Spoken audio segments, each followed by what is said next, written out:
மகளாக ஒளி தந்து வளர்ந்தாயம்மா.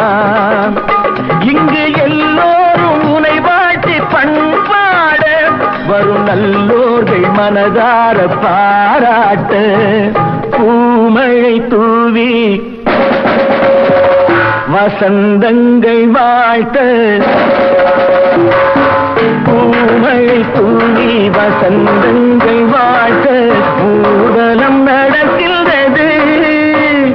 எழில் பொங்கிடும் அன்பு தங்கையின் நெற்றியில் குங்குமம் சிரிக்கின்றது. மங்கள குங்குமம் சிரிக்கின்றது.